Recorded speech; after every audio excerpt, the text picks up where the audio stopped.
What's up, and welcome back to the Something's Bruin podcast, episode 124, 124. the 124th episode of the one and only Something's Bruin podcast, as always brought to you in partnership with the one and only Primetime Productions. Give them a follow on Twitter at Primetime Prods. Give myself a follow on Twitter at _Mike Sullivan, and give Mel a follow on Twitter at Nick Melanson _. Some big news today. Some wild. I mean, today was wild. It started off with a Bruins press release. Matthew Poitras's called up. Everybody, hell yeah, woo, let's go. Everybody's pumped up. Matty P is back in Boston. Everybody's celebrating, but in the midst of the celebration, and the cheers in the streets, and the roars in the crowd, and the rumbling of the echoes of a cheering TD Garden, Charlie McAvoy placed on IR. Charlie Coyle out with a sickness. Hampus Lindholm to LTIR. It was suddenly like, what is happening? And you know, when people initially saw Coyle out of the lineup, myself included, I was like, this is kind of bizarre. You bring up Matt Poitras. Charlie Coyle's not in the lineup. This was before we knew he was sick. Lindholm to LTIR and McAvoy to the IR. So I feel like a reasonable thought was to be like, okay, there must be an imminent move. So Twitter's ablaze. Twitter's on fire. Like something's coming. Donnie is cooking something up. There's something brewing. There's something brewing in Don Sweeney's office. Turns out nothing was brewing. Charlie Coyle just has the flu. Yeah, man, we can't have happiness for 5 minutes. Finally, Matthew Poitras is back in Boston, and half the team dies suddenly. And it's not going to be easy, too, because I got Tampa Bay tonight. So, I don't know. I'm happy to see Matthew Poitras. I know he was eaten down in Providence. That line's been going insane. I think just last week, I think Mark sent in a question asking if, who was it, Poitras, Merkulov, and Lysell, if the whole line was going to come up together, and here we are a week later, we're getting Poitras back. But I'm happy. I mean, he's like a point per game pace down there in Providence. He's been scoring at a crazy clip.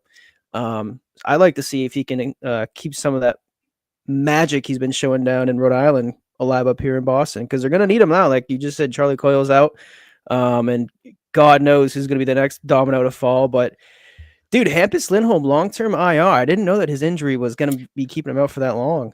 So I saw, I believe it was Ty Anderson. I retweeted it.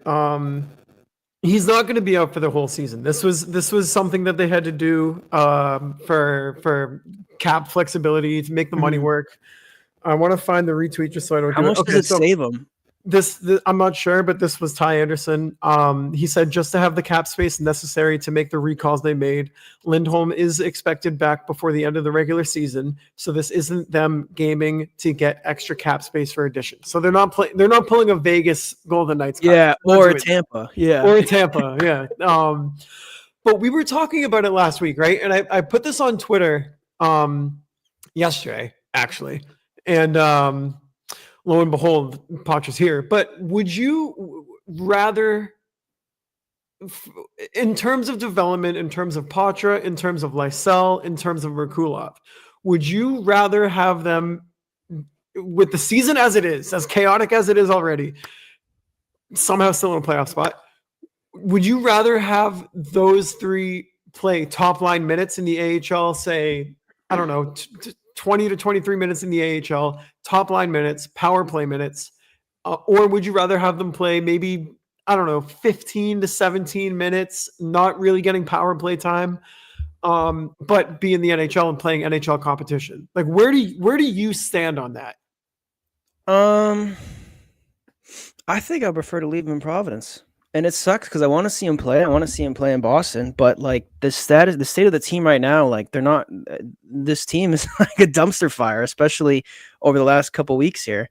And like if you have those three guys come up here at the same time, or even if you Poitras's here now, if you call up Lysell at some point, Merkulov, and they're all up here together, they're not gonna suddenly make this team. Yayo! Shout out! By the way, shout out for the playlist that he sent me the other day. They're not going to suddenly make this team a playoff, legitimate playoff contender. They're not going to excel this team. They're not going to fix every problem that they have with Nosick. And plus, like, they've been developing really well this year in Providence. They've all been improving their game. Pacho's, I know he's back up in Boston, but Pacho's playing great in Providence. Lysell has been playing better this year. I know I always reference back to when Tom joined us right before the season started, talking about some steps that Lysell had taken in his game in the offseason. It looks like you're starting to see some of that translate to his game in Providence. And like, I don't know. I don't feel like there's a rush to bring them up to Boston. I do recognize that they do need some significant offensive help, but I just don't think that those guys collectively are going to be remedying that issue right away. I think down the road they could possibly be the solution to that problem, hopefully. But like, you're not going to call them up today, and the Bruins going to be a significantly better team tomorrow because of it. So then why rush them, and why rush their development? You know? Yeah. And so for those of you who are joining the live stream right now, welcome to the live stream. This episode will also be posted to Spotify, Apple, Google, all listening platforms tomorrow morning. So if you're listening to the audio form tomorrow, so you're watching the live right now, but if you're listening tomorrow, we may be pulling up some comments. So if you hear us answering questions or responding to comments, it's going to be in response to the live stream right now. So Jeff came in and he said this. He said, "Bro, they can't bring up the whole line, LOL." That was in response to a question that we got last week about fans clamoring to bring all three of them up at once and play them on the third line. So we know that. We know they can't bring up all three at once. It's just not possible. But that was in response to a question last week. Lauren coming in here saying, "Hell yeah, brothers." What's up, Lauren, the OG mascot of the pod? Jeff said, "Got you. Thank you, brother." Jeff also said, "Rest in peace, Bruin season." But tonight we have the hospital bees. I mean, Coyle's out, McAvoy's out. Lindholm obviously is still out. I believe Swayman is going to get the start tonight. But I was going to say something else that I kind of just skirted my mind. The defensive pairings for tonight. I think it was Zadorov and Peak. Not Osterley. Let me pull it up really quick. It was a very, very weak defensive lineup. I'm not going to be able to find it right now. I believe it was on Ty Anderson's Twitter. Let me find it really quick. I remember seeing somebody tweet it. Yeah, but I mean, you got your big dogs out. You got McAvoy out and Lindholm out. And actually, shout out to Mia because you got him. But really quick before you go through them, shout out to Mia because she put out that picture I think last week of McAvoy in the wrist cast. And so, I mean, assuming it's that. This morning, Fudo Shinzawa tweeted the AM lines. It was Zadorov and Peak, Wotherspoon and Carlo, and then Lohrei and Osterley. Yeah, it's not. I mean, but like, I mean, is Zadorov and Peak your top pairing? Oh my god! I'm telling you right now. I mean, Lettieri's on the second line. They're going to find a way to win tonight. They're going to. There's no way they don't. That would be totally on brand for the Bruins. I feel like the games that what's up Ian? The games when they're playing like a really good team, they just get curb stomped. The games that they probably shouldn't win, they squeak out a win, and the games that they absolutely should win, they also get curb stomped. So I feel like this is very fitting for a game that the Bruins will somehow end up pulling out. It's like it's weird with the way that the season's been going. Like you just said, when they play bad teams, good teams, it really doesn't matter. You're getting a different team every night. But there's something about tonight. I'm telling you right now, they are going to win like 4-1, 3-1, something like that. Lettieri's going to have 2 goals. It's going to be a shit show. 3-point night for Lettieri. We're going to have articles where we're going to be banging the drum. The Bruins finally found their second line winger, 29-year-old who's been hanging out in Providence all year. He's actually going off though. I know. No, there's a lot of guys down there in Providence. I know we were talking about the 3 of those, the mega line, your Merkulov, Lysell, and Patra. But there's the mega line, the Providence, the baby perfection line, you can call them. But they've been going. There's a lot of guys down there who've been going off from Providence all year. So it's cool to see Lettieri get his shot. I mean, regardless of how long he's going to be in Boston, but it's a good chance for him tonight. Against a team like Tampa, a team that what are they? 4 games back. I think they played 3 or 4 less games than the Bruins. They're right there in the standings with Boston. They're a good team. They're looking like they could be becoming the old Tampa Bay Monster of old. Sorry, but no, I mean we'll see. But yeah, I don't know. I know. What do you think about the connection maybe with Poitras and Wahlstrom playing together in the third line? You think there's going to be anything there? No.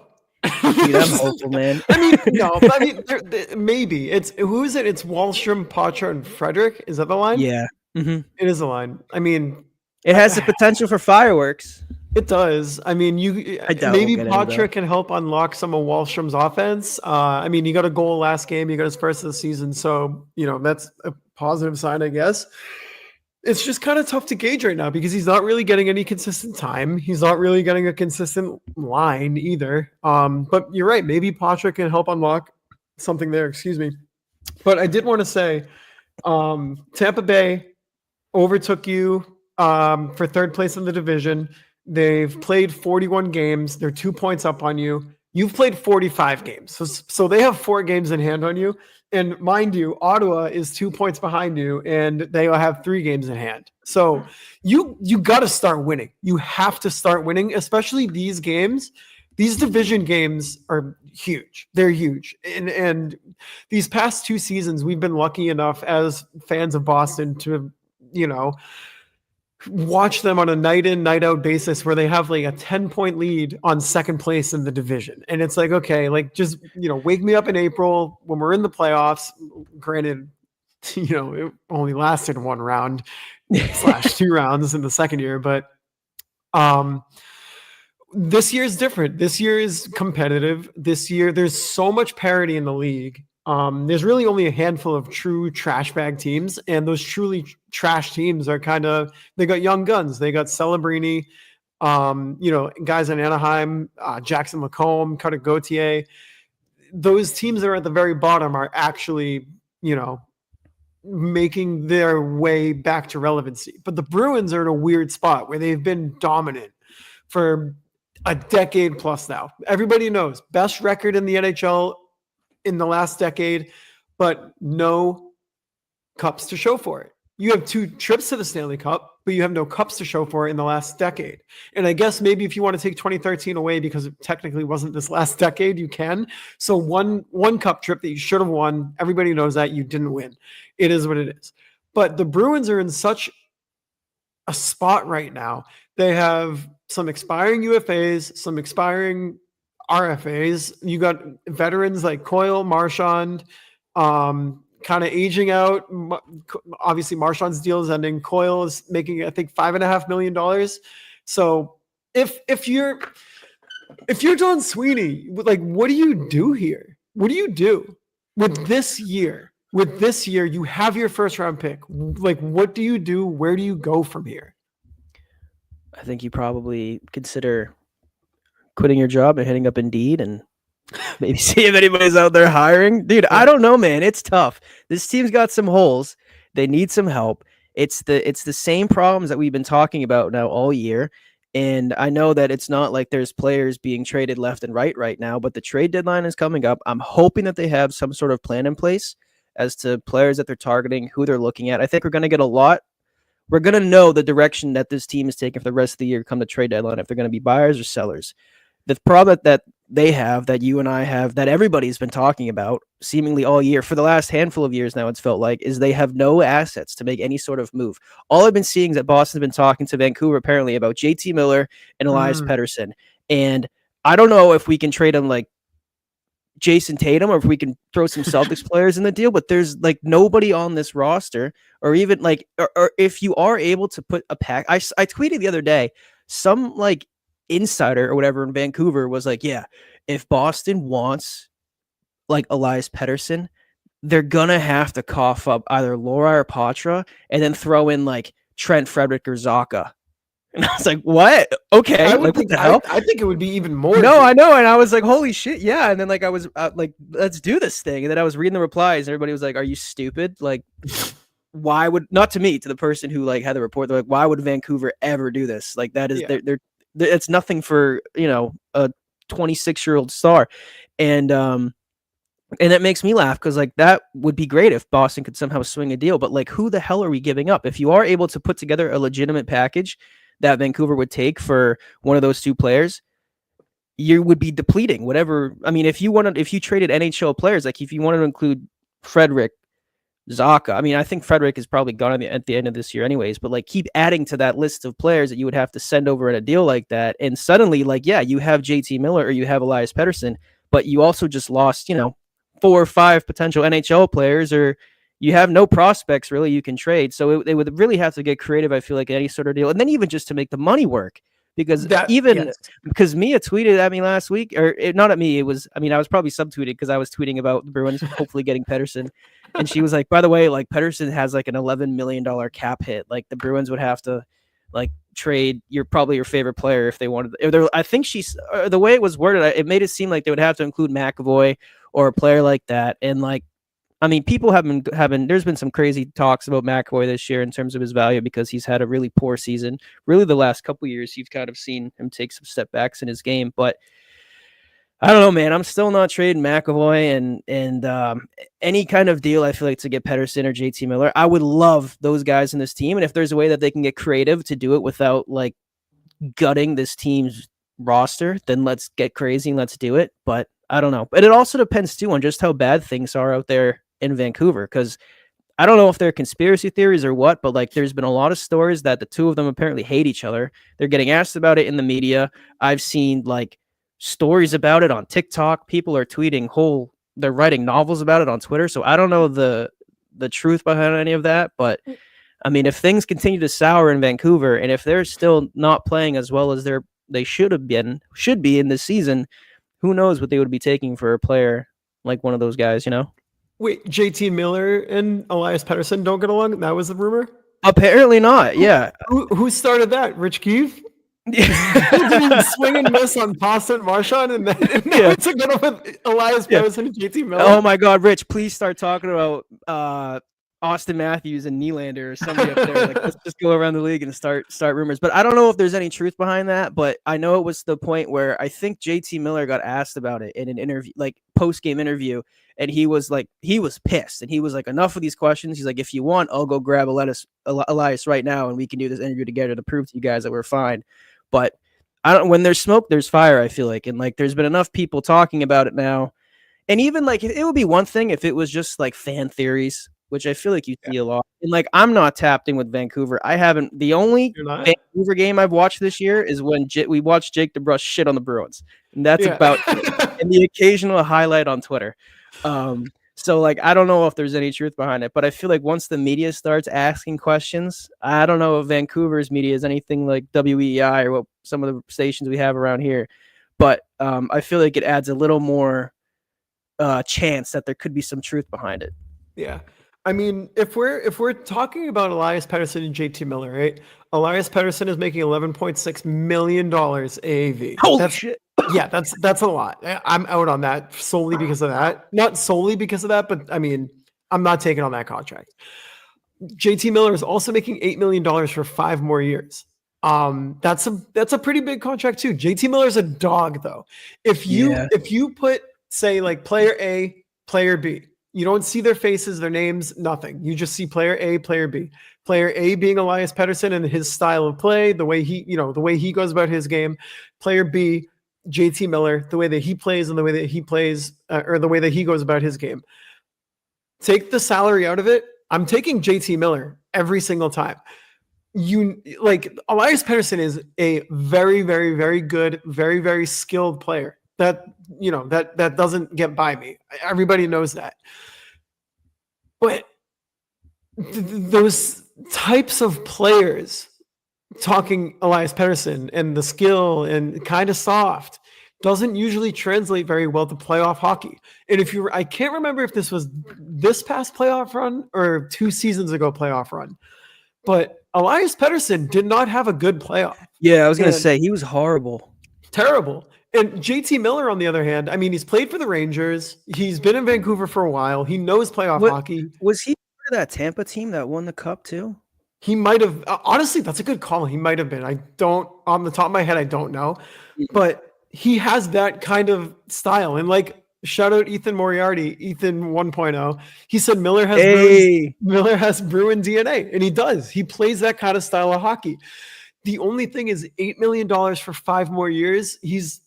It's kind of risky. yeah, and he's already 31, so I mean, Right. like you know, Right. he's at the back end of his prime. I mean, you can see how you know how he'll age. But I know you were referencing playoff stats. Trying to find JT Miller. Yeah, I mean JT Miller last year in the playoffs had 12 points in 13 games. The year before that, he had Dog. 18 and 17 games. Dog. And then he's consistently been like around like a point in like 30 to 40% of his playoff games. Elias Pettersson has been in the playoffs twice.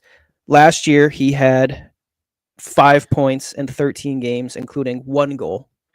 Who is, See? you know, the former 35 plus goal scorer for Vancouver. And then the year before, and then in 2019, 2020, he had 18 points in 17 games. So he was great that year when he was 21, that playoff run. But for whatever reason, last year he was hot garbage. And I remember too in the media that like he was being called out left and right by his coaches, by his teammates.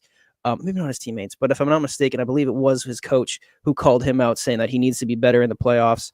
And he just, for whatever reason, last year struggled. I wanted to ask you as well, because while I was kind of navigating over to the Vancouver side of Twitter when I was doing my deep dive on do JT Miller and Elias Pettersson actually hate each other, I saw a lot of opinions from Vancouver fans and Calgary fans thanking the Lord that they did not re-sign Elias Lindholm to the deal. I think he was offered like 7 and 8 or something, or like 7 and 7 something that he declined from Vancouver or something like that. How do you feel today about Elias Lindholm's deal that he signed with Boston? Because it hasn't gone as expected. I know our predictions that we had for him at the start of this year, I don't even want to think about what I said. I think I will do it anyways. I think I said it. I predicted like around 90 points. I was like, man, him and Pasta, they're speaking the same. They're both European. They're going to figure it out.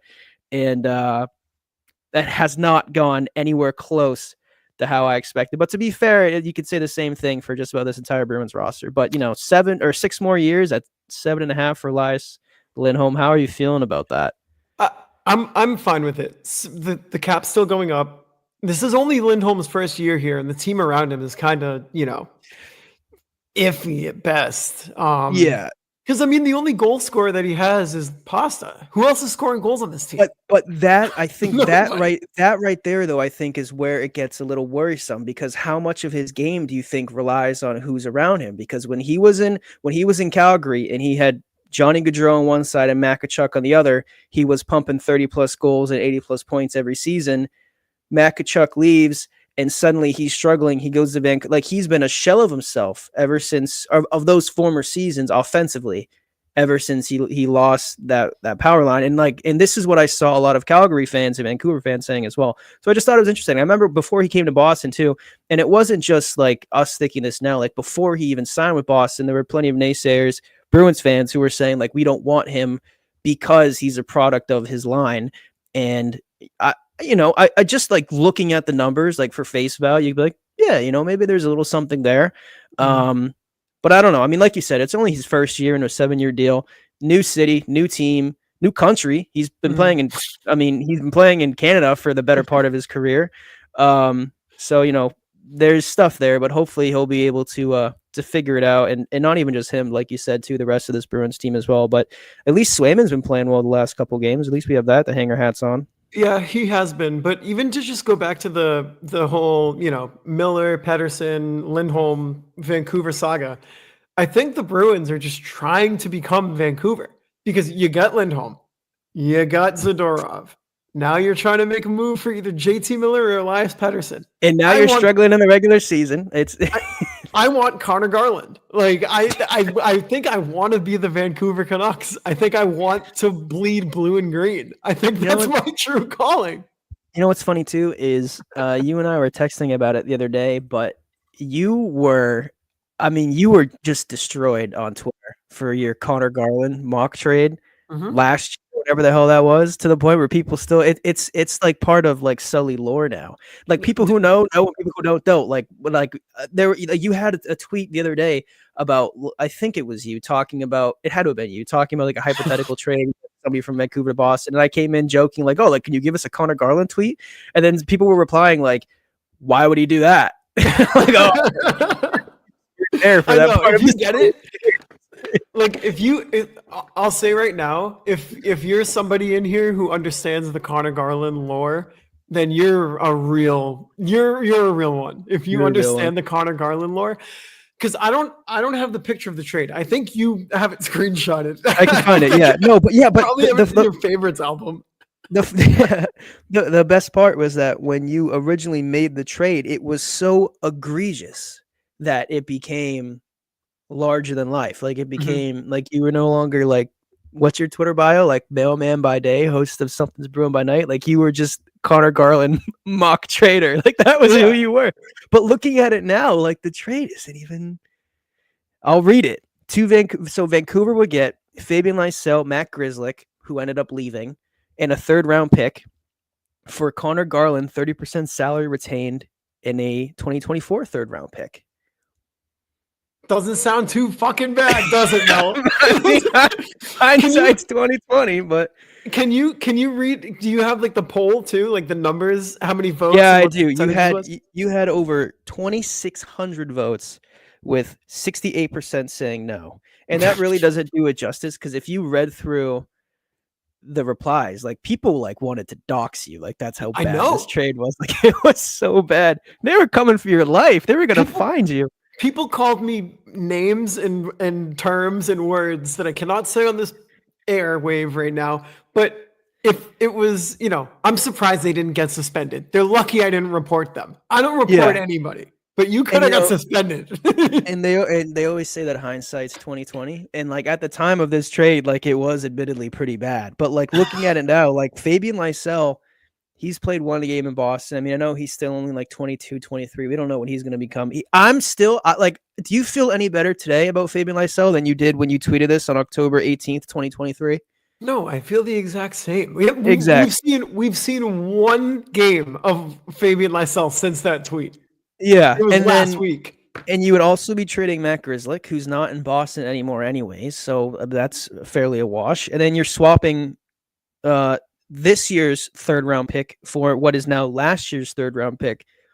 I mean, I don't know who Vancouver took with that pick, but so it was last year's draft. So you tweeted this in 2023. So they would be trading Boston their 3rd round pick, the 2024 3rd round pick, and in return, Boston would send Vancouver the 2025 3rd round pick. So let's see who Vancouver took in the 3rd round then. Because now I'm curious. Now I'm really curious. Watch it be some stud. Yeah. Yeah. Just look for a guy from the Northeast who played in Hockey East or who went around there, and that's who Boston would have took. They took Melvin Fernstrom. Okay. Sounds like an author. He's 18 right now, so I mean we won't know, but he's a right winger. He's got 10 points. He's got 7 points in 10 games right now. Where's he playing? Melvin Fernstrom. He's playing for Örebro in the Swedish Hockey League. Oh my God! Yeah, I just passed up on tickets to that game the other night. He's actually doing quite terribly. He's got 5 goals, 5 assists, 10 points in 48 games. So the Bruins definitely would have drafted him then if he was there with that 3rd round pick. So that's who you would have gotten. Yeah, but I don't know. I mean, I before we get too sidetracked, I want to jump through some of these comments here. Oh, my computer's gonna die. Here, Mel, this question's for you. It's from Ian. Mel, is that the brick wall we're going to run through if both Lettieri and Poitras score tonight? You are goddamn right. I don't know if you've been in here from the start, but Sully and I kind of predicted that it's just setting up nicely for Lettieri to get 2 goals tonight. 2 goals, 3 points, that second line right wing. Maybe the answer's been down in Providence the whole time, but I am excited to see what Poitras does in his return. I'm also hopeful that I don't know if they're calling up of Poitras is just in response to Coyle being sick, or like if this is if he's here, if he's back, because I don't want to get emotionally attached and happy to see Matt Poitras back in the lineup again if he's going to be back in Providence by the weekend. And I guess I could understand if that was the move because he's definitely the most NHL ready center to call up, and like the Bruins need these games, especially when they played 4 more games than Tampa. Tampa's in the division, and they're sniffing the Bruins' ass right now in points. Like, this is a game that they really need to win. So I understand the decision to call Patra up, but like, it would kind of stink. It's such a tease. They could just see Patra back and line up for one game, but they're going for a Calder Cup down there in Providence. I get it. If the Bruins, if the season really does get derailed, I mean, maybe you'll see them just full commit to the bit and send Swayman down. Let's send Pasta down, McAvoy down. Let's just swap teams, and we can let the AHL Bruins come up here and send the NHL down there. But no, I don't know. It should be a good game tonight, regardless. There's definitely a lot to watch for. Yeah. Greg Lanza, he says Florida attempted more than 100 shots the other night. It was fucking crazy. That seems almost impossible, and yet that was with a ton of block shots. Would like to see less packet in and more aggressive defense, but probably not tonight with this D lineup. So Greg, they did have over 100 shot attempts. It's crazy that they even had the chance to do that. Total 43 shots on net for Florida. Bruins 18. They won this game 4-3 in overtime. Shout out to Jesus Christ himself for helping the Bruins get this win. But the Bruins had where'd it go? They had 29 block shots to Florida's 9. So something's gonna is that a defensive? Is that is that because of the defensive structure, or is that just because Florida is just that much quicker than you? I mean, I feel like it could be a little bit of both. I mean, I don't know. I mean, defensively, if they're approaching this with the game plan of let's limit shots, they're definitely failing on that front. I don't know if they're trying to keep shots to the outside, or maybe they're like the old football verbiage, bend don't break. Yeah, we'll let them take shots as long as it's from the outside or from the point or what have you. But if you're giving up 100 shot attempts, that's not sustainable. You're not going to win a game if you're giving up 40 plus shots every single night. And even like the game before that, they gave up like 35 shots on net, I think. So like they've been getting pummeled in shots these last couple games here. And the defensemen that they have playing tonight certainly aren't going to help that. But it's not just defensemen. I mean, you're looking at forwards too. Like you're looking at the neutral zone game and how the other team is able to enter the zone and set up. I mean, it's a full defensive effort. And luckily Swayman was playing well that night, and you were able to steal a win from Florida. Finally, for the love of God, we were finally able to beat Florida. Of course, though, Florida had to make it interesting and send it into overtime with 2 seconds left or whatever the hell it was. Dude, as soon, sorry, I didn't mean to cut you off, but as soon as Pasta hit the post on that empty net, I said to Tess, I said, Florida's gonna tie the game. Like, it's just the way it's gonna go. And they tied it, and I was like, this unbelievable how wait, Greg said, how dare you? What did I say? But it's unbelievable. Like, when they scored, I can't believe we won that game, first off. Shout out to Pasta for that one. I don't think the Bruins can believe they won that game either. They shouldn't have. I mean, that game should not have been a win, which makes me think that because the Hospital Bruins are playing tonight, that they're going to win tonight. Like, there's really no other option. They're not gonna lose. They're not going to lose. With Vinny Lettieri in the lineup and Andrew Peeke playing first pairing minutes, they cannot lose. Carlo and Osley, Laura and Osley, prepare for some fireworks too there in the back end. They might as well call up DiPietro to start tonight. It would be incredible to watch that team win. Do you think the Bruins have a better chance now if they just pulled their goalie all game and played with 6 skaters? Yes. With the amount of shots that they can block, yes. I was going to say, though, regarding the stat that was mentioned earlier, the 100 shots on it, at least the Bruins, you bleed blue and green, at least the Bruins are able to get in some of those shooting lanes and block some shots. Yeah. But I don't know, man. It's pretty sad, though. That's the one thing you have to hang your hat on. The Bruins they're pretty good at throwing their body in front of a puck. Like, they can't limit shots, but they can block them.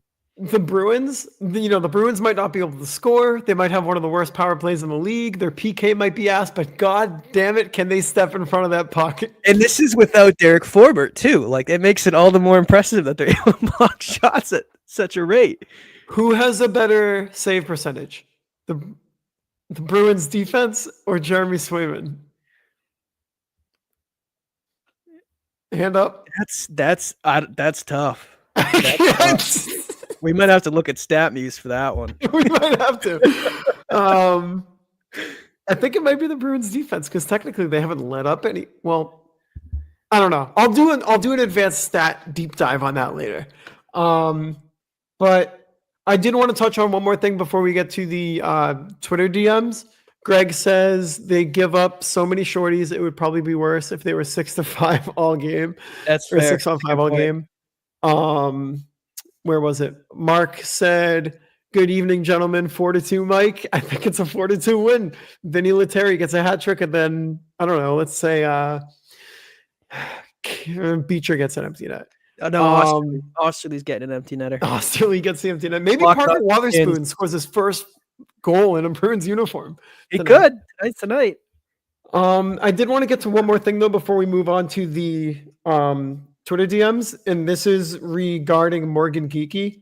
So Morgan Geekie, before the coaching change, 20 games played, 2 goals, 3 assists, 5 points, -6 in 20 games. Enter Joe Sacco, 9 goals, 7 assists, 16 points in 25 games, and he's a +3. Is this making you reconsider Geekie as a pending free agent? Do you bring him back at the right deal, or do you still try to move on from him? First of all, it's not the Sacco bump; it's the Howie bump. It's the Howie bump. And I like Morgan Geekie. I mean, we've talked about it before. He's a really good, when he's in his role, he's a really good third line player. With that being said, though, I mean, his value's never been higher. I mean, what can you get from Morgan Geekie? I mean, I would be lighting the phones up left and right and seeing what you can get from Morgan Geekie. If you think that this team isn't going to make any damage come playoff time, and I know like there's still firmly, I think there's like 6 points that separate the 4 seed and like the 14, or like the 6 seed and like the 14 seed in the East. They're all right there. And if you think that you're not going to make any sort of deep playoff run and you're going to be selling players, I would move Morgan Geekie. But if they can bring him back at a fine price and they can have him play in his role, then okay, then let's do that. But I don't know, man. The way that I feel like the way that I've felt with Morgan Geekie kind of goes week by week, depending on how he's playing. But he's been really hot these last couple weeks. It's been helping the Bruins out, but I also can't look past the horrid hockey. I mean, he was on the 9th floor for half those games to start the first couple months of the season. Mm-hmm. And like Jeff said here, he's a third liner. So that's kind of where I stand too. If he's, and like you said, Mel, if he's playing his role, then yeah, I think I would be okay with, I don't know, like 3 times 4. Yeah. Maybe 3 times 3.5. I mean, is he playing himself? Do you think he's playing himself out of a contract like that though? No. No.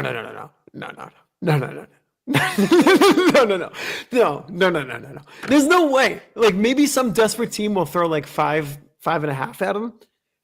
But if that's the case, then yeah, like you have too many other issues. Not even just that, but like, do you think that there could be another team out there who could give him similar money to that, maybe a little more in a better role, like a second line winger?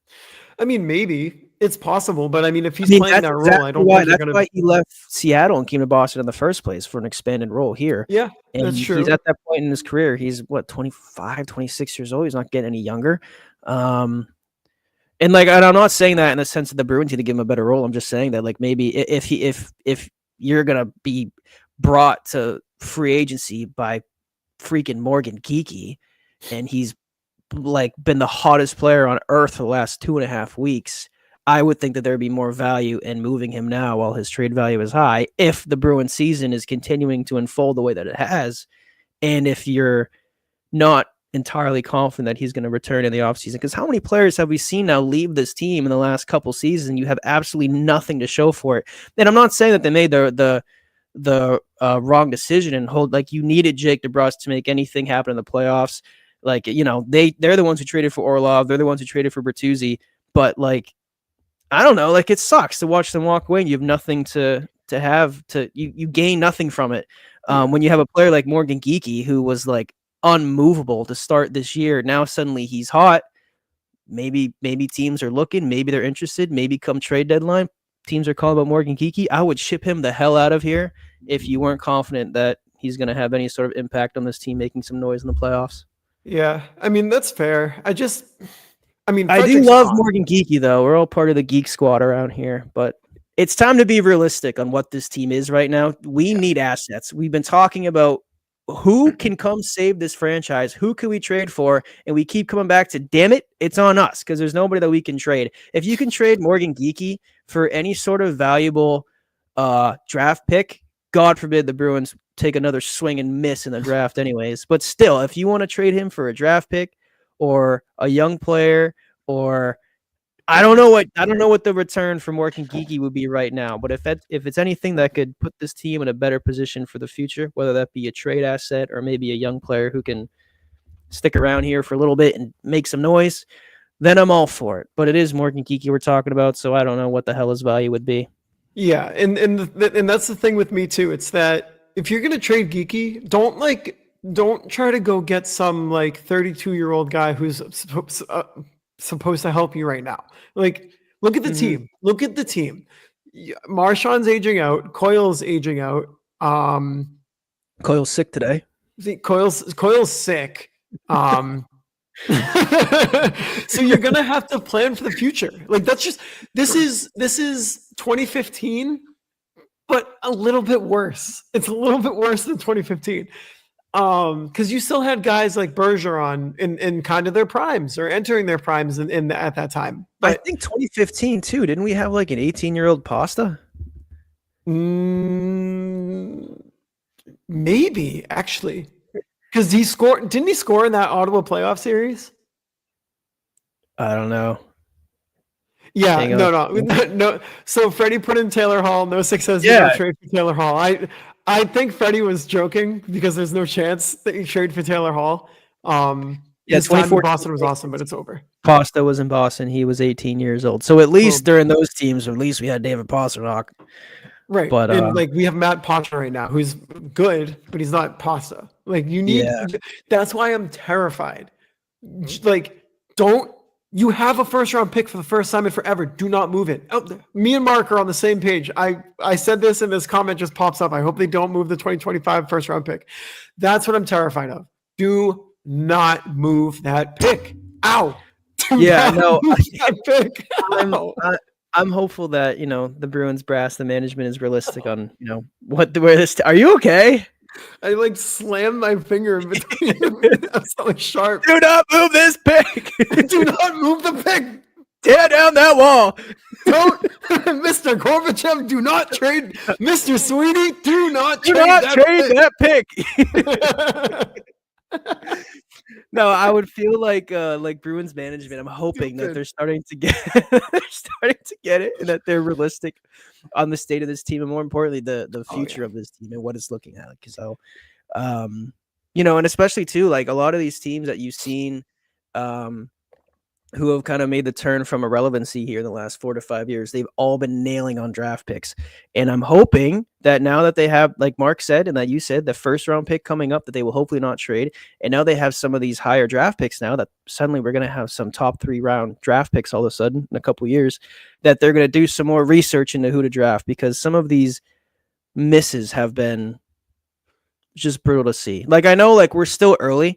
I don't remember the guy's name off the top of my head, but the dude that I think Nashville drafted, who just scored the game-winning goal for Team USA in the World Junior Classic, was taken like right after Dean Letourneau, and he's a local kid. He's from Mass. Now I got to look him up. Yeah, I can't. Why is that blanking on my name? Also, Nosek, I didn't mean first time in forever. I mean like a first time where they could have a decently high pick. Because last year's pick, Dean Letourneau, I forget what number it was, but it was pretty late in the first round.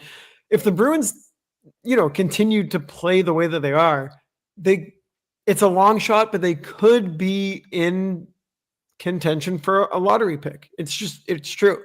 And that's more what I mean than first time in forever. Because Teddy Stiga. Yes, that's right. Great player. Ethan calls Letourneau Great Dane. Yeah. All right, but before we get any longer, we did get some Twitter DMs, and before we jump into the Twitter DMs, Mel, you've got mail. I've got mail. Hang on, I'm just doing something super quickly before I open the mailbox. Yeah, I do. My mailbox. I have a few letters. I got some last week that I've been holding on to as well. Sorry, one sec. It's okay. Okay, I'm Good good. time. All right, I got a few letters. Trying to make sure I don't miss any of them. All right, so the first one came last week from a mainstay in my mailbox, McJoink. You can follow McJoink McJoink. on Twitter at McJoink. McJoink said, "Hey man, sending in my mailbag question during the second intermission of the first Tampa game. Holy freaking hell. Watching the Bruins this year has felt like watching a loved one slowly die from Alzheimer's. My question for wow, holy shit, I can't believe I just read over it like that." Oh, wait, hang on, reboot. Say that part again. Hang He on. said, watching the Bruins this year has felt like watching a loved one slowly die from Alzheimer's. Wow. I mean, if the shoe fits, shit. He said, my question for you guys is, what is the Something's Bruin formula for surviving a full 60 minutes of Bruins hockey from the couch, outside of drugs and alcohol? What are you guys doing to physically, mentally, and emotionally survive supporting this team? Thanks, you guys are great. The Bruins are freaking chumps right now. How are you getting by these days? I mean, I just sit and I watch and I take it. You know what I mean? Like I can't I can't fix it. I just gotta take it. It's like it is what it is kind of mentality. But I try to, when I'm watching it, I don't want to say analyze. I try to watch and see what is wrong with this team. Like, why aren't they working? Why can't they enter the zone? What's going on the power play? Like, I tend to focus more on Tom Tiano. Shout out Don. He said, "I watch the Bruins with one eye closed." Yeah, I mean that's a good option too. I don't know. I try to pinpoint the problems and go from there. I can be just as entertained. I can. I mean, do you want me to go down the list? No, we'd have a 4-hour episode. Yeah, it would take too long. But that's basically what I do. I mean, I still root for them to win, obviously. But you know, it can't always be sunshine and rainbows. You know, that's kind of where I am. Freddie says, "Pray that they win." Praying is a good one too. I scream into the void. I write an angry letter and I throw it away. I will go upstairs and play NHL against a team that just beat the Bruins and put it on rookie, turn sliders all the way up 20-minute periods and just beat the brakes off them. Anything to get by. In all seriousness, though, make a mock trade. Sucks, man. Yeah, think about a mock trade I can tweet. Yeah. It's definitely not easy watching this Bruins team this year. They're unbelievably frustrating.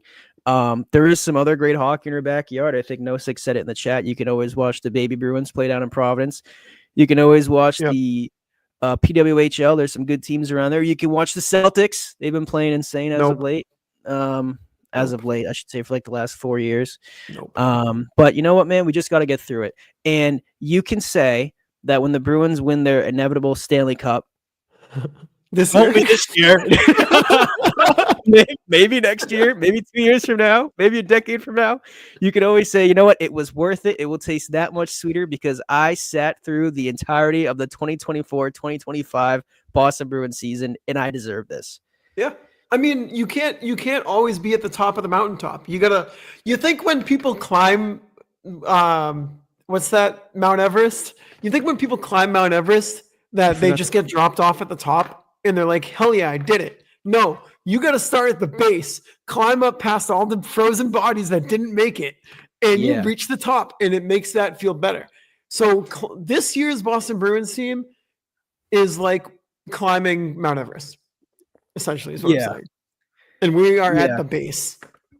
And the end, it's not going to be a good ending.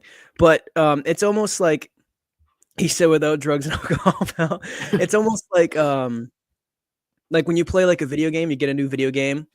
And like when you play 2K, you don't play 2K. Maybe McJoink plays 2K. When you play 2K and like maybe you get NBA 2K, you get the game later than all your friends. So you know what you do? You buy VC and you just make your guy like a 99 overall or I think it caps like 85. You do what you can. You skip the grind. You skip the hard part. This is how Mike inspires me to tell people to join the office. It's like Mount Everest. Do not join the office. But the hard times that we're going through right now will make the highs that much sweeter. So, it'll be a great intro to the Stanley Cup DVD. It's like when the Patriots sucked, it tastes so much better, all those Super Bowls, for like my dad, because he watched them when they were horrible and they were getting blacked out.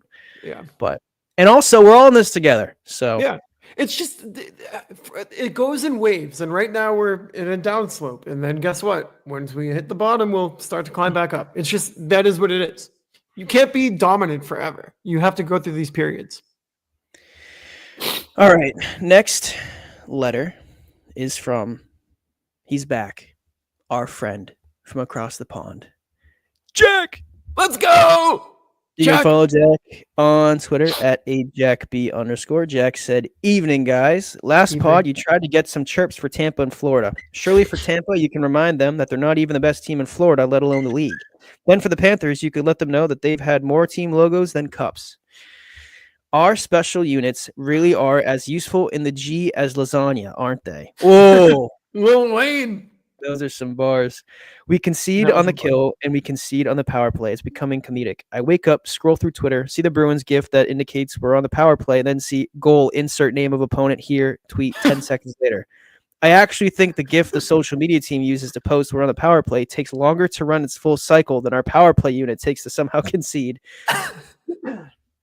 Naturally, we beat the Panthers after taking losses to both New York sides because this is the Bruins and we do what we want. Also apparent in that game, AJ Greer has still got a chip at his shoulder the size of Boston. Do we know why? What have the Bruins done to Greer that he's taken so unbelievably personally? When he comes to town, he almost makes Ryan Reeves look tolerable. I see Marshy got fired up by a reporter implying that himself and Pasta are on different lines for personal reasons, and it appeared to get him rattled more than anything else has this season. So perhaps we need to start getting some shitty reporters into the locker room asking questions fueled by brain rot to get the boys fired up and winning. Sully, perhaps instead of mock trades that send Bruins Twitter in a free fall, you could start making up player rivalries and see how far you can take it in order to fire the boys up a bit. My question. No, my bad. Corpusalo and Swayman is the answer. That's what I was going to say. I was going to say that. Pit against each other. Swayman's crazy, though. He might kill him.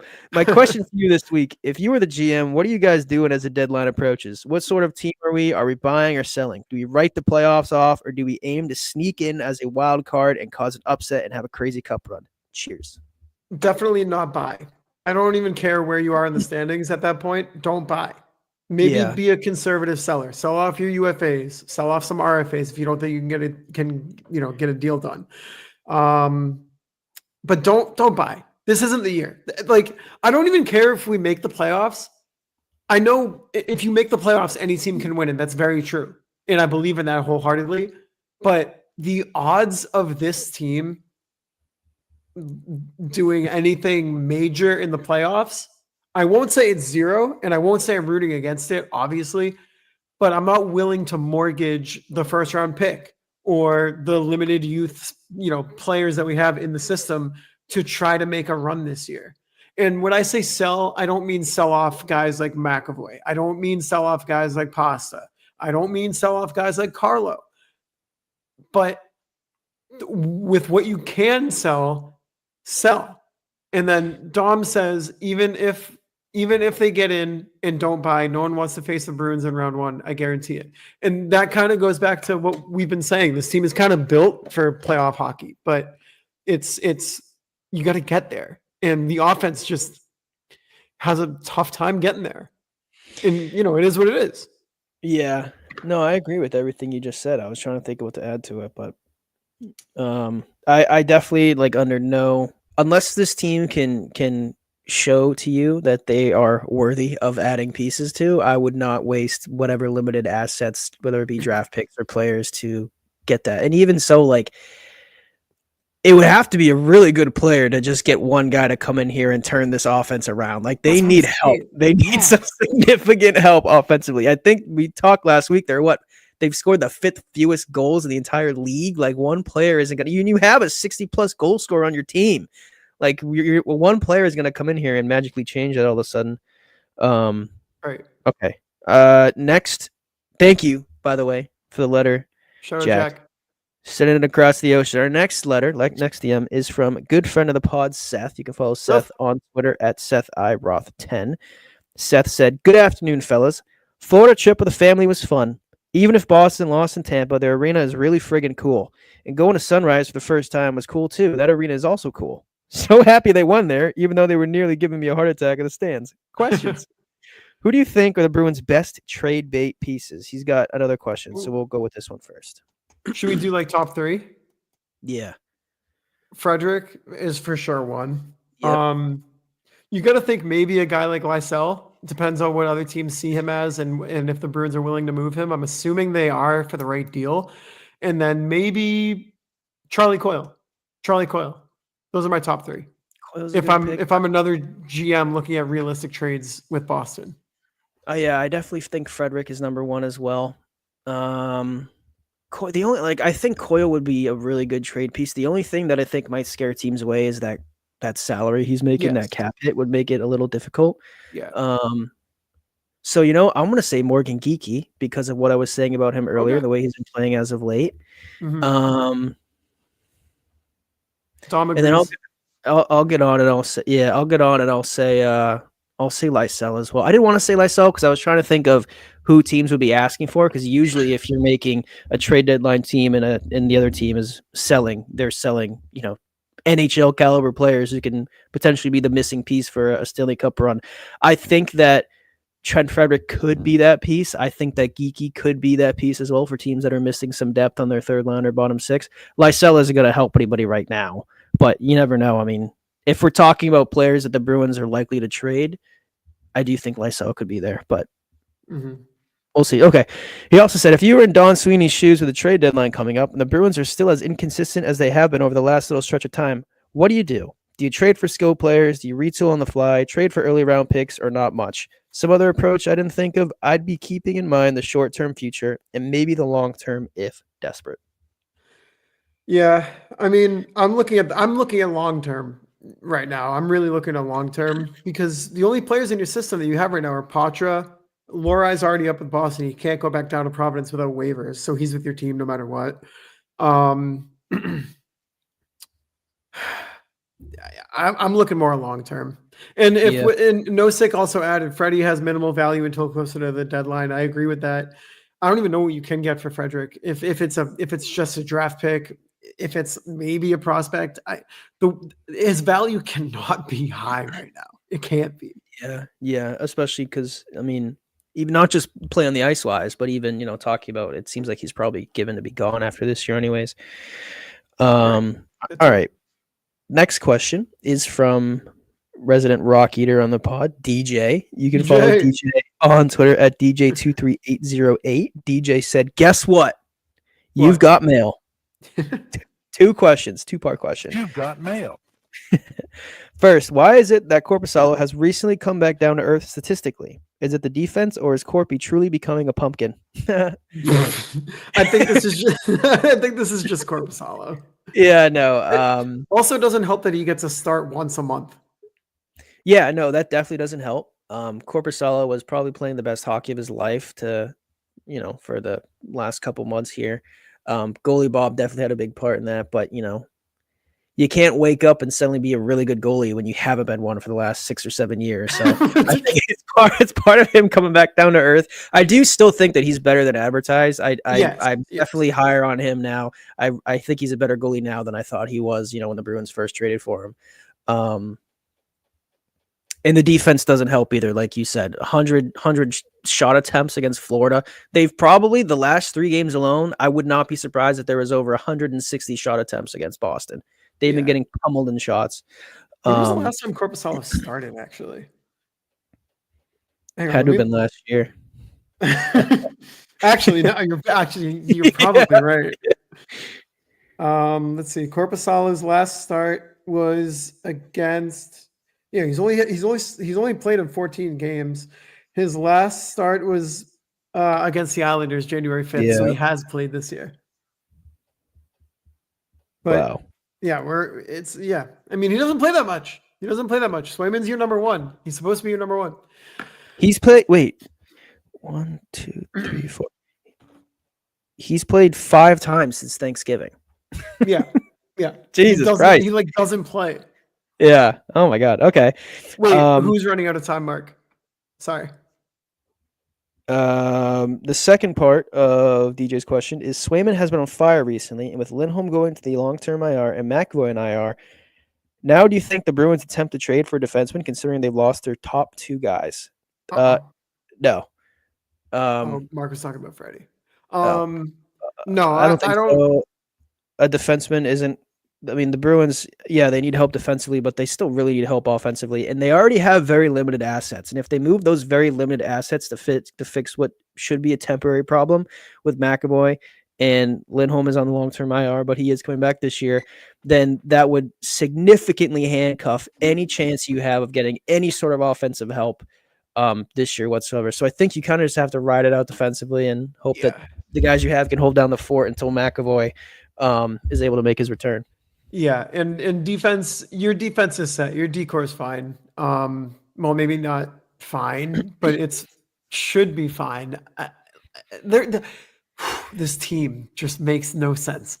You need offense. You have like no matter what, if you're making a move at the deadline, it's for hopefully a second line right wing. That's what it should be. Because right now you have Brazeau in that second line right wing spot, which he's honestly been fine. He doesn't. He's not a consistent offensive producer, but he's produced at a decent clip, not really for a second line winger, but at a decent clip. But you need a bona fide second line right wing goal scorer. And I hate to say it, but you're going to have to find somebody to replace Marchand soon. How dare you? It's true. How dare you? It's true. You're right. All right. And my last letter is from Freddie for MVP. You can follow Freddie on Twitter at Frederick_MVP. He said, pod questions. He has 2 of them. First, why is the penalty kill this year the worst it's been in the last 20 years? And how can they return to form? 75.7% this year, and the average is 83% on the PK. 89% in 2022, 2023 is the highest in the last 20 years. Yeah, man, the penalty kill sucks. I don't want to just blame Chris Kelly, but I don't know, man. I mean, they haven't really changed. I mean, it's the Boston Bruins, man. I feel like they haven't really changed their philosophy in terms of the style of defensive hockey that they've played. They've played the same kind of lockdown through the middle and defensively for as long as I've been alive. It's weird to think that just suddenly after 1 year, they're absolutely plummeting. And, he referenced penalty kill, but special teams, power play is horrible too. I don't know, man. Do you think it's more the collection of players they have? Do you think it's a game plan thing? Do you think it's a coaching thing? Or do you think it's all 3? Well, since it's both the power play and the penalty kill, I'm tending to lean towards the coaching. You have to. Yeah. But I want to add really quick. So the Bruins right now have if the season continues as is, the Bruins will have the worst power play percentage in franchise history this year. Not only that, but if the penalty kill remains the same throughout the season, right now they have the second worst penalty kill percentage in franchise history at 75.7%. The first worst penalty kill percentage in Bruins franchise history was 74.6 in 1978, 1979. So you are dangerously close to having that both was the year of that blizzard. It was. Wish the blizzard was killing penalties. Sorry, Mel. Sorry. You're dangerously close to having the worst power play percentage in franchise history and the worst penalty kill percentage in Bruins franchise history in the same season. There's something to root for, right? We've been seeing history the last couple years here in Boston on both sides of it. I mean, holy shit. We have both sides of the coin. Yeah, no. I mean, I don't know. Somebody's gonna fall on the sword at the end of the year if it keeps up. I mean, shit, we're the season's already over halfway, so this is gonna be a historically bad special teams regardless of how they finish, unless they suddenly go like 30 for the next 30 on the power play, then they'll go up like 2% points. Yeah. But I don't think Chris Kelly is going to be back next year. If it looks like he's the one who's in charge of running special teams. I don't know what the hell is going to fix, because I've never seen the special teams this bad in my lifetime here in Boston, because we've said it plenty of times before. The power play has always been relatively middle of the pack. They've itched in the top 10 a couple years here, the last decade plus, but the penalty kill has always been elite. That is the one thing you could always hang your hat on. And we had some great two-way forwards in Boston. We had some great lockdown defensemen in Boston. We still have some good defensive defensemen here in Boston. We don't have Bergeron, but we do have some good two-way centers and forwards. I don't know why they suddenly just stopped keeping the puck out of that when they're on the penalty. And even like, I don't remember who said it before, but even on the power play, not only can they not score, they can't keep the puck out of their own net in the power play either. So it has been absolutely disastrous this year. So somebody's going to fall on the sword at the end of this year. I feel like we'll see who it is. Yeah. Freddie's. Oh, sorry. Do you have more? No. Freddie's second question is, why is David Pastrnak 6th on the team for most penalties? He has 26 penalties this year. Because he's getting mad. He's going to be under his bonnet. Yeah. I mean, I don't know, man. I mean, this whole team's taking penalties. I think it was about a week and a half or 2 weeks ago, and the Bruins, it was whatever game they got blown out. It was one of the blowouts, and I was sitting there for probably like 5 minutes, just kind of in silence, like watching the post game, not really listening to it, just kind of staring at my screen, like, okay, this is the team this year. I was like, it was like a little moment where I was sitting there by myself and I was just accepting what this season was going to be. And I was like, okay, like, yeah, this is it. This is who they are.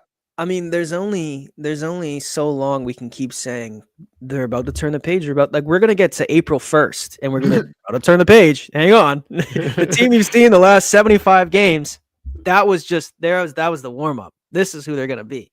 Right. But no, I know. I think, I mean, this is who they are. They're the style of gameplay they've been playing the last couple weeks is still eerily, reminiscent of the style of gameplay we've seen them play all year. I think Gail tweeted it the other day that the Bruins have had, I think she said 3 6-game losing streaks or 3 5-game losing streaks this year, something like that. Really? I missed which that. Is like the first time that's happened since I think it was 2015 or one of those 2020. You're probably not going to be able to find it. It was like last week she tweeted it.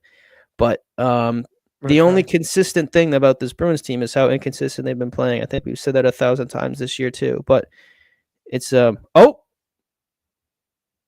found it? No, not that. I'm seeing Canucks tweets now. Whoa! Dom bomb. We have a Dom bomb. What do you say? According to Puckpedia, the Bruins also called up Lysell, unless it's a mistake. That's a Dom bomb. That's a Dom bomb. We're just missing Merkulov. Maybe Mark was right. Mark was right. Breaking news: Merkulov, Pacha, and Lysell all playing on the third line together tonight. Frederick is sick. Who's the other one? Who am I missing right now? Wallstrom is sick. Yeah, everybody's sick. Wallstrom got cut. He's not even sick. I'm telling you, they're going to win tonight. There's no. I know it's in Tampa tonight. No, it's in Boston. Oh, no, they're not. Lettieri's playing, dude. Of course they're gonna win. If there's one thing in Boston's favor, they won't win. But if it's like they're injured, they're playing a better team, half the team is sick, they're on the road, that's the kind of game that Boston will win. But you know what? You are right. Vinny Lettieri is playing tonight. Fabian Lysell might be in the house, so I'm going to take Boston. Yeah. Would you say 4-2? Yeah, me and Mark have them at 4-2. I'm going to say 4-3 in overtime. Little duplication of the Florida game the other night. I took the Kings over 2.5 goals last night, just to score more than 2 goals, and they got shut out 1-0. You should make sure you bet that the Bruins are going to get shut out tonight then. Yeah. All right. Was that it for the mailbag? Yeah, that's it. All right, so let's split up the Twitter DMs and the mailbag, and we will go to the Something's Bruin. Go vote right now before we get to the fan vote. It's on the Something's Bruin page. Go vote on it if you haven't voted yet. This is this is the fan vote for the MVP of the week, as well as me and Mel. Sorry, I got a text. I got distracted. So it is time for the Something's Bruin MVP of the week segment. We put out the poll. We have for options, we had other. Obviously, as always, you write in who it's going to be. We had Mason Lorai, a goal, 2 assists, 3 points at 14% of the vote. David Pastrnak, 2 goals, 1 assist, including the overtime winning goal. I'm not going to say the percentages yet, actually, because we do them last. Swayman, 295 goals against average, 919 save percentage, and other. But for myself, I'm going to go with David Pastrnak getting 2 goals in that Florida game, stopping the bleeding a little bit. The overtime winner was huge after he just missed the empty net. And it's not like he missed it. It was just bad puck luck. But regardless, he gets the overtime winner, secures the 2 points against Florida, and kind of gets the wheels back on track a little bit. It's like as if he duct taped the wheels back together. It was like, all right, we're good for right now. Yeah, he put some square wheels on there. Yeah, so Pasta is my MVP of the week.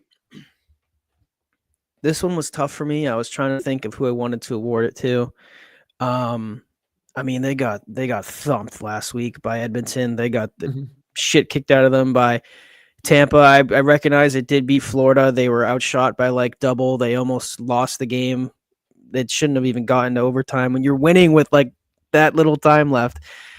My MVP of the week, I was thinking Swayman, but I'm going to pivot and I'm going to give it to the goalie who gave up 0 goals all week, Eunice Corpusalo. He's my MVP of the week. He had three straight games where he didn't give up a goal. True. More than that, actually. Well, yeah, right? But we're just talking about within the last week. Just this week. That's this week. Yeah. But all joking aside, Swayman, I think, has been playing better. I think he has three straight games of 30-plus saves, which is always encouraging. The team in front of him definitely has to start playing a little better. But I think the last couple MVPs of the week for me, this team had been so disastrous. I've just kind of kept a little running gag of who I've been picking. I think I picked the Winnipeg Jets 3 weeks ago. You did. So until this team can confidently put together a solid week of hockey, I don't want to just award an MVP of the week because they were able to squeeze a win past Florida after getting the shit kicked out of them the 2 games before that. Eunice Corpusalo is my MVP of the week for his stellar play, not letting any goals past him. Yeah, last week you picked Brazeau, and on the graphic that we make, there always is a short little reason as to why. Yeah. And you said Brazeau because he's long, tall, and handsome. Yeah, no. When we recorded last week, I had a legitimate reason why I picked Brazeau, but when you texted me, what's your reasoning for him having? I was in the middle of doing something. I was like, long, tall, and handsome. I don't know. I just typed something.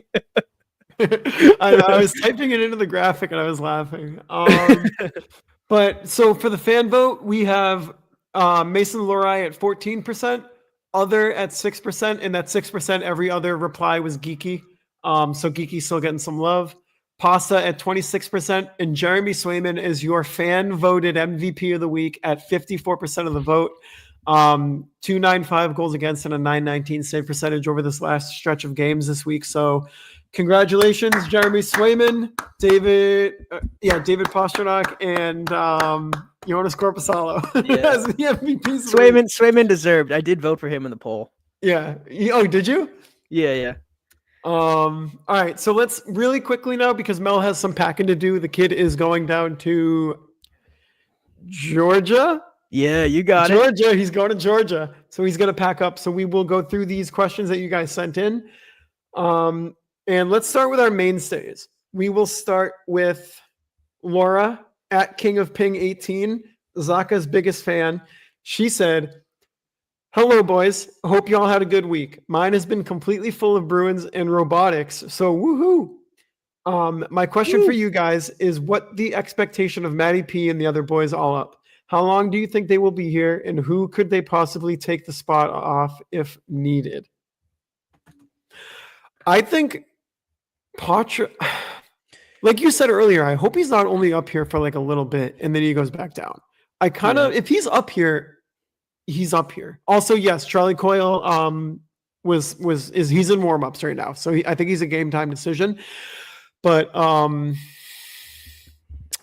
I hope he's not only here for a short amount of time. I hope he's here and he produces and he plays well enough to stay. That's what I'm hoping for. My expectation is that he's just, helps drive a little bit of a deeper offense. That's it.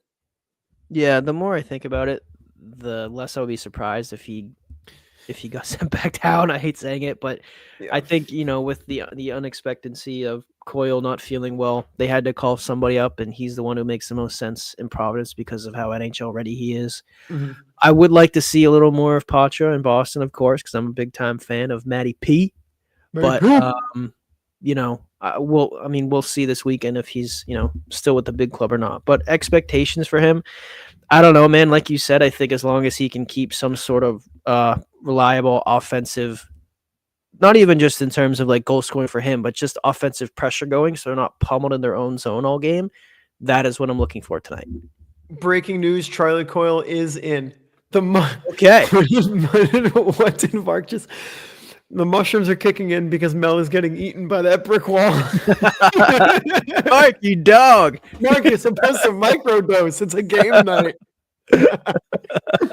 I can't wait to read his tweets later. So it's just gonna be it's gonna be hieroglyphics. It's just it's gonna be all hieroglyphics and then hashtag NHL Bruins. Start tweeting wingdings and stuff. Wingdings.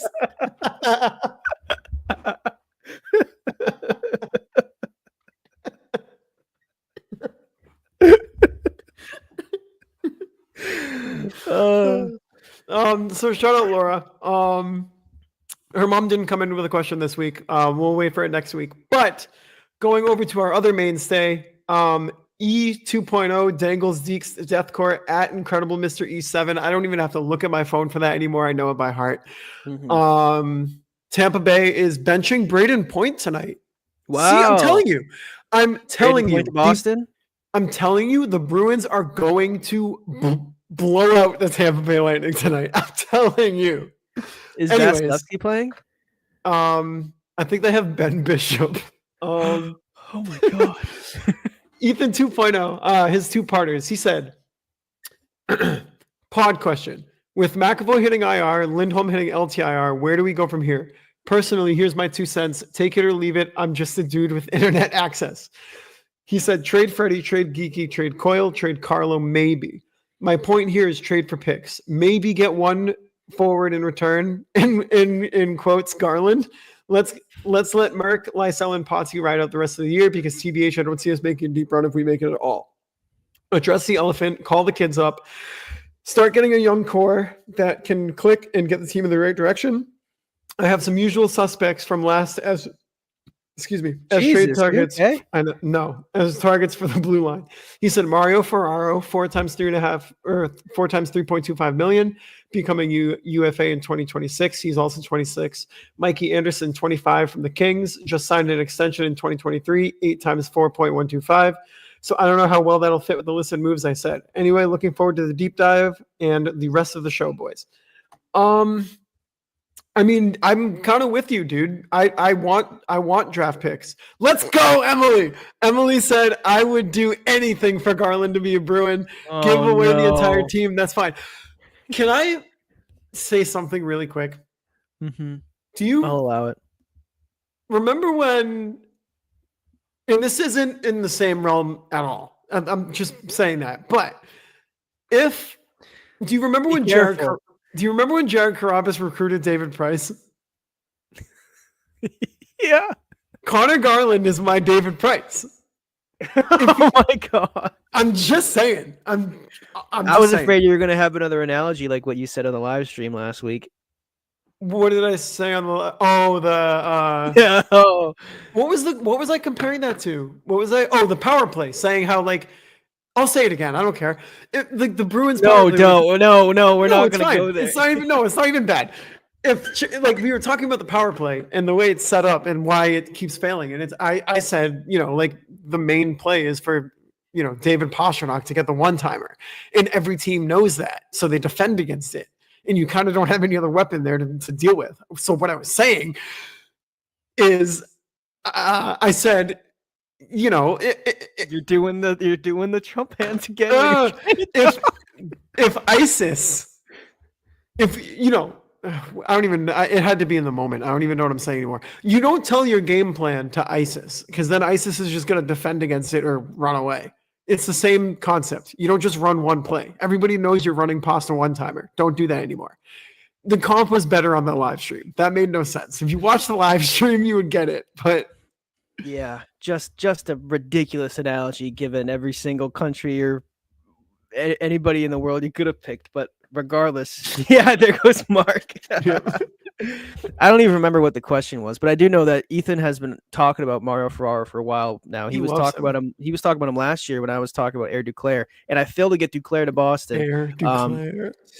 So maybe Ethan could try to get Mario Ferrara over here. But yeah, man, I mentioned it earlier that I'm hoping that Sweeney and Neely are able to see the writing on the wall here and understand exactly where the Boston Bruins currently are in terms of development and who we have in this system, and maybe focus on that moving forward, because it's always felt like the Boston Bruins have been focusing on who they have right now and pushing all their chips into the center of the pile because that's what they had to do.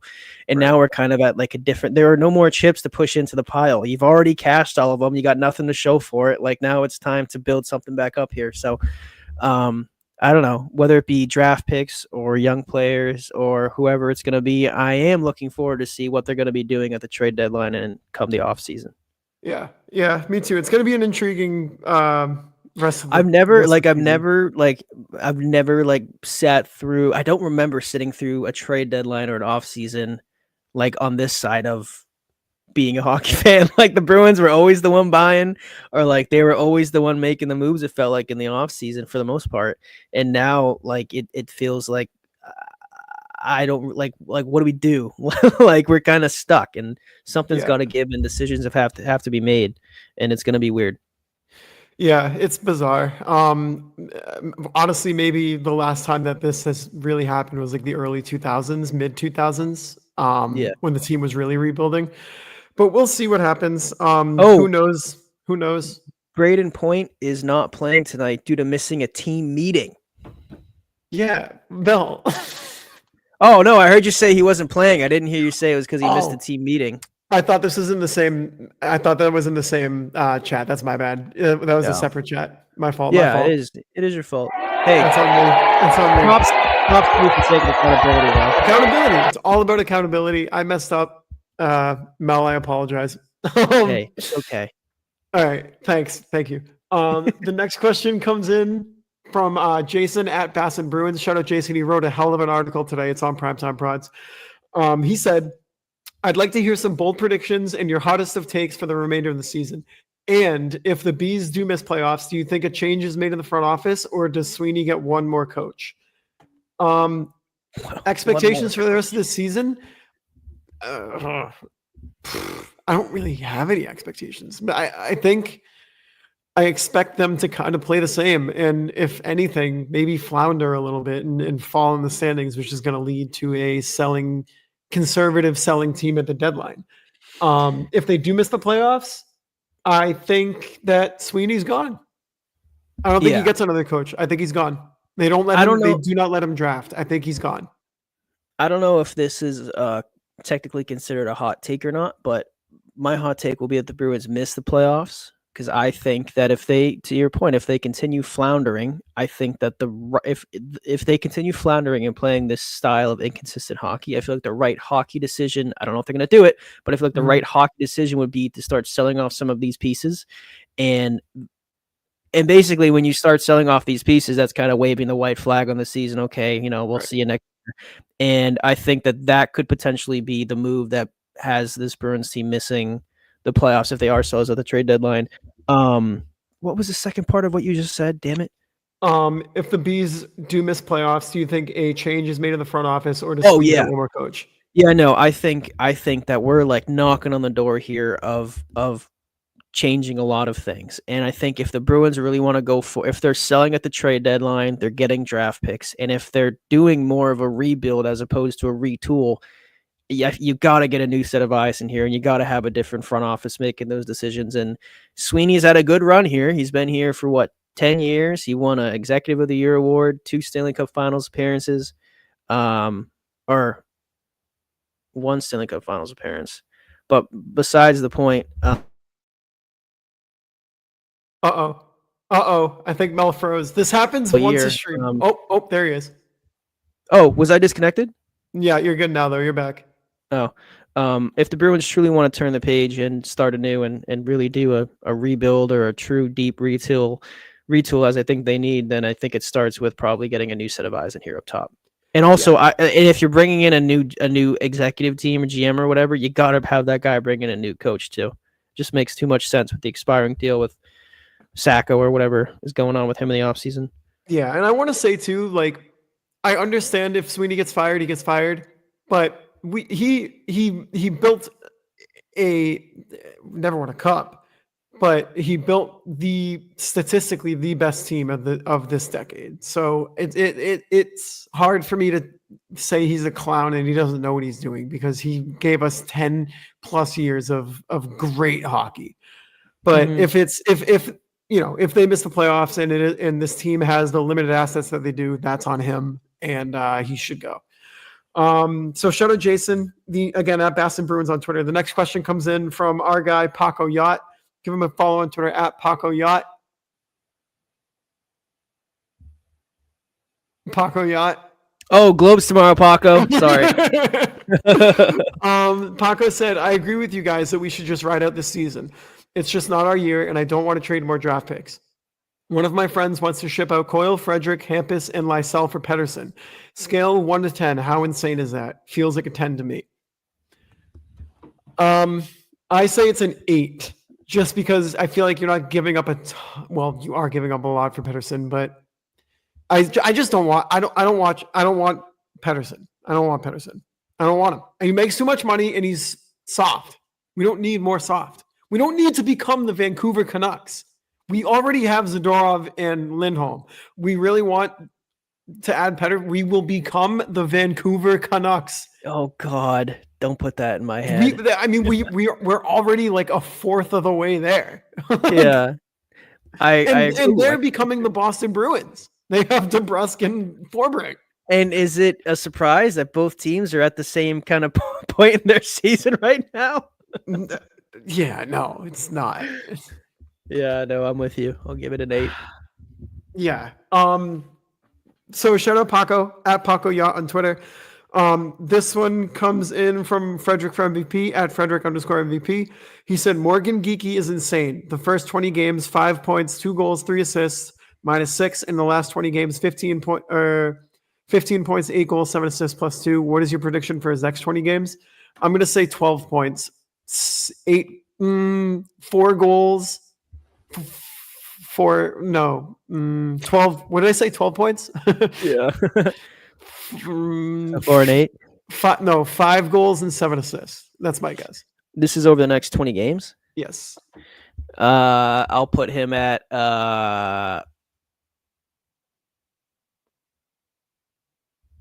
3 goals and 5 assists, 8 points. All right. That's fair. So shout out Freddie at Frederick_MVP. Couple more here. This one comes in from Mark Allred at Black and Gold 277. He said, with Hampus officially going on LTIR and the team now having a little over $5 million to play with, do you guys feel a trade is being considered? It's been an interesting day, that's for sure. I think it's possible. I think it is definitely possible. Everybody knows that they're gonna have to make a move. Like, if they're still planning on trying to make a push for the playoffs and really, not try to scratch and claw their way into a wild card spot, which I know they're in a wild card spot right now, but it's hard for me to really say that when they're in a playoff spot with like other teams with 4 games in hand. Oh, Mark said Dom already squashed that mic. All right, well, on to the next one. hey, we'll move on. Shout out Mark, anyways. Shout out Mark. This comes in from Sean Carberry at SD Carberry 17. He said, "Is there any reason to keep making a push for this season versus using the rest of the games to audition and develop the young guys for next year? And who is the ideal and feasible 1C for next year?" I think the ideal 1C is Elias Lindholm. I think that's what you traded for. Yeah. But is there any reason to keep making a push? I think there's a reason to make a push. I think but just don't go into the deadline trying to acquire pieces that are going to make a short-term push. Like, this deadline should be focused on the future. This deadline shouldn't be focused on trying to make playoffs. That's where I stand on it, at least. Yeah, no, I'm with you. I mean, if I know they haven't shown it the last 40 plus games, but there's still a chance. And like There is. they I know we've said it every week that maybe they'll be ready to turn the corner this week, but they're still in playoff contention if the season ended today. They're still right in the middle of the mix. I mean, there's still a chance that they could make the playoffs and make some noise there. Do I think it's going to happen? No. I think most people probably don't think it's going to happen, but I'm not ready to just punt the season yet. Right. I do think, though, that when the trade deadline comes, and if the Bruins are still in this position, they're still kind of, maybe they've dropped a few spots, maybe they're between 7 and 9 or what have you, then I think, and with the offseason that's coming up with some of these, departures that we've been talking about, I think maybe you do have to kind of answer some of these hard questions, and then it does make sense to sell off some of those people. But I don't think that you're going to see any significant sell-offs anytime soon. I mean, that's just my opinion. I think it's more of a trade deadline, see where we are, and that's when players get moved. But it's definitely a weird position to see this Bruins team be in right now. Yeah. Yeah, I'm in the same boat. So shout out to Sean Carberry, again, at SD Carberry 17 on Twitter. Let's see here. One more from Frederick for MVP. He said, "I know Wahlstrom has a Bruins goal now, but if he doesn't start getting more points, how much longer will he be with the team?" Yeah, not too long, honestly. I don't know if he'll be getting he needs to get consistent playing time. Like, it's hard for me to judge him because he's just not getting too many chances, I guess, opportunities. But when he does get the opportunity, he doesn't really do anything. But yeah, you can say that about 70% of this roster. So I don't know. Like, I mean, I don't know. I want him to be good, and I know he's still young, and I know he can still develop and become a solid player someday. But like, the Islanders didn't let him go for nothing, for no reason. I mean, they used a first round pick on him. He got a chance there. He's been in that system for a while, and they let him go for free. Mm-hmm. So I'm afraid that the Wahlstrom that we're seeing right now is probably, I do think that there's another level, and I do think he can be a better player than he is right now. But, my dreams of when the Bruins claimed him, of maybe him becoming a potential answer someday for that second line right wing spot, I think that chance is fleeting with every time he laces them up and finishes with no points, no assists, 2 turnovers, and a bloody nose or what have you. Yeah. Freddie said apparently Point was partying last night. Yeah, rumor has it that he was at Encore playing blackjack until 4 a.m. Overslept the meeting. That's the rumor. I made it. Really? Oh, I made it up. Damn it, Mel. I was like, wow, you're really dialed in. Yeah. I know because I was sitting across the table from him. Yeah, I know because I was sitting right next to him. This one comes in from Positive at Dr. Teabagger. He said Lee Stempniak as our next coach. Yeah. I was going to say that might be the only thing to, actually tank the season. Lee Stempniak and Brian Giunta. Yeah. Last question here comes in from JJ at JJSam_25. I think this is their first time commenting or asking a question for the pod. So shout out to JJ. They said thoughts on the quarter century team. I don't understand why NHL put Lucic in it. Don't get that at all. So many other options to place him there. I get it. His time in Boston was unbelievable when he was in his prime, but circumstances led to him being an absolute scumbag. So I'd rather have him not on the quarter century team. Let's replace him with Nathan Horton, Sergei Samsonov, Michael Ryder. Yeah. Kasper Zdogevins. Anybody. Jerome McGinley. Jerome Iginla. Let's throw JFK. I Jordan I Caron. was cracking up the other day. I think it was yesterday when you tweeted a picture of, I don't remember who the player was, but you were looking at somebody's hockey profile on ESPN, and it was a picture of, I think it was Zemgus Girgensons. Oh, yeah. Yeah, I was looking up Nikita Kucherov for a graphic that I was That's making. who it was. You're like, this Yeah. is not Kucherov, and it's Is very it- clearly Dude, Zemgus Zemgus Girgensons. Girgensons. Like, I love him for my own reasons, but I've never seen a set of eyes so far apart. Yeah, I don't know, man. Evan Bouchard, he's Bouchard, up there too. Yeah. But no, Zemgus Girgensons definitely takes the cake. The year that Girgensons was an All-Star, I think that was the year that John Scott was also an All-Star. I might be wrong, but I was. Girgensons?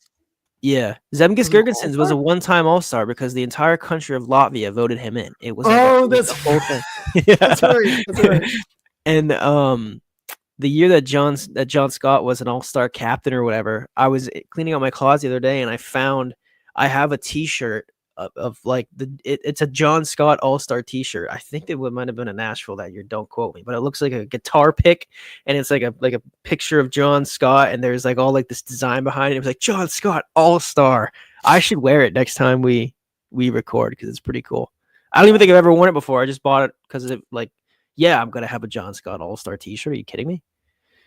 I wanted to bring something else up, but I don't remember what I was gonna say. That was the end of the Twitter DMs, anyways. So, Mel, I know you have to pack. I know the Bruins start in 9 minutes.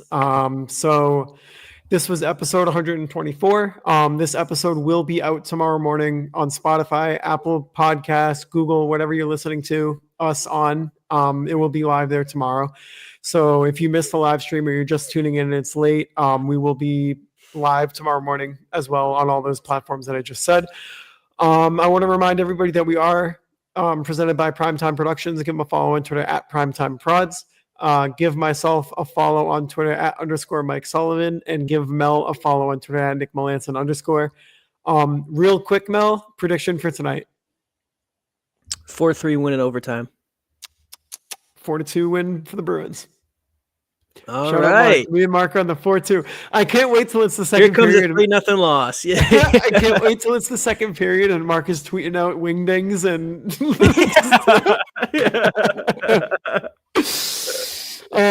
speaking of Mark, he said, thanks guys, had a ton of fun tonight. Go Bees, 4-2. Yep. All right, 4-2 win. That's my prediction. Mel said 4-3 overtime wins. So that's it. With that being said, episode 124 of the Something's Bruin podcast, as always, brought to you in partnership with the one and only Primetime Prods. Give him a follow on Twitter at Primetime Prods. Give myself a follow on Twitter at _Mike Sullivan. I know I already said this. I'm just doing it again. And give Mel a follow on Twitter at Nick Melanson _. And until then, we'll catch you next week. Bye.